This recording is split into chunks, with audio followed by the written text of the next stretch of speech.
So sticking with Linkerd then, so what would you say is maybe either the biggest challenge for Linkerd in the coming year, or what are you seeing as like the next step that you want Linkerd to take?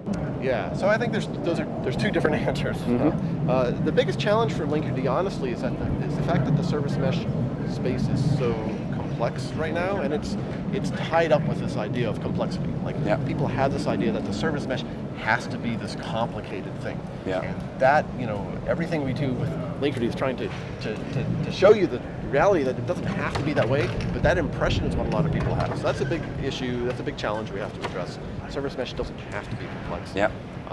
In terms of the future, I think for us it is a lot of our immediate work is on doubling down on the security story. Okay. Right? So making it so that not only are we encrypting all HTTP communication, but we're also encrypting all TCP communication, regardless of what the protocol is. Making it so you can enforce policy around things. And say A is not allowed to talk to B, and things like that.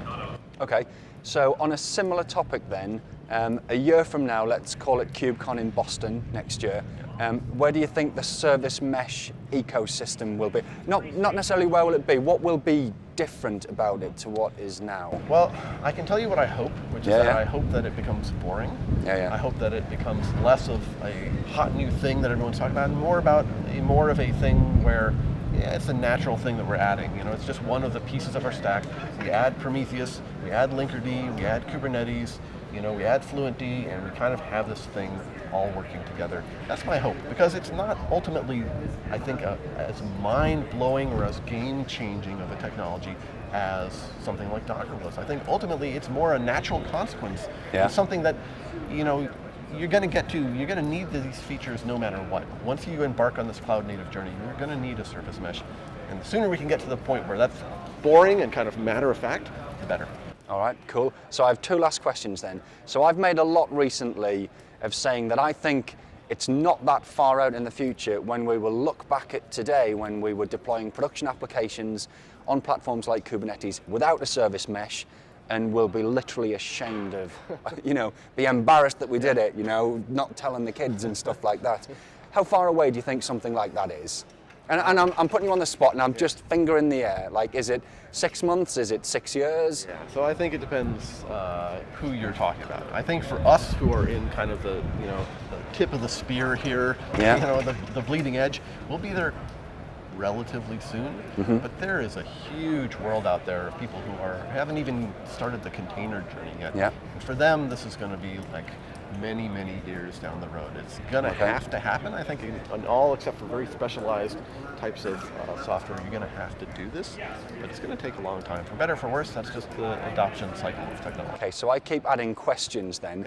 So for people that are starting their journey into cloud native now, and I'm talking really about organizations, okay, are we at the point where we can start to include service mesh in the original planning? Those of us or those people who've already deployed maybe need to retrofit. If you're starting that journey at an organization now, are we at a place where service mesh is like, let's go with this from day one? Oh yeah, for sure. I think you can spin up a Kubernetes cluster with Linkerd and Prometheus and a couple other CMCF projects today and have a very well-functioning ecosystem, and there's no reason not to do that if you're in a greenfield environment. Okay, so I think that sounds really exciting to me, but you just talked about, obviously we want to make service mesh boring, and I understand what you mean by that, right? As in it's not the bleeding edge, it's just what we do, and it's stable and it's reliable.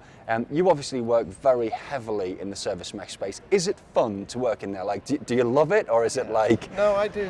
There's a lot of noise, and you have to kind of work through that aspect of it.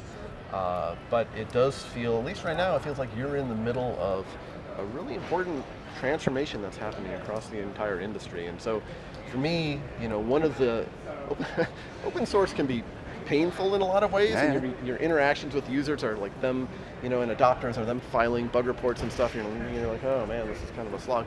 But you get you talk to people at events like this who have adopted Linkerd in production, and it's making their lives easier. It's allowed them to advance their careers, and that's a really good feeling. Yeah. So I think no matter what happens having that connection to our adopters and feeling like we've done something that made their lives better is really encouraging, and it keeps us going. Cool, really appreciate your time. So thanks very much, William. I'm Nigel, thanks for watching this week's episode, and don't forget to subscribe to the channel.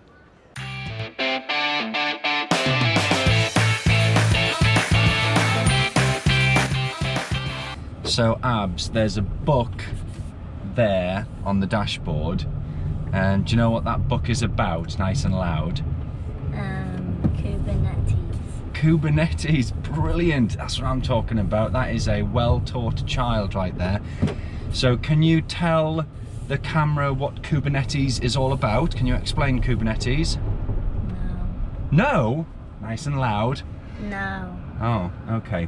So I've got Abby in the car today. She wants to know why I'm always on my computer and always doing work and stuff like that. Now, all my kids do, and my wife does as well, and I tell them how fast that Kubernetes is developing and iterating, and I don't think they quite get it.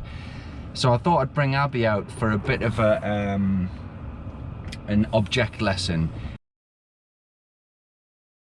So I thought I'd teach Abby how fast Kubernetes is developing and iterating. So Abs, this is what it's like to be in the Kubernetes world, right? You okay? Yeah. Where's my phone gone?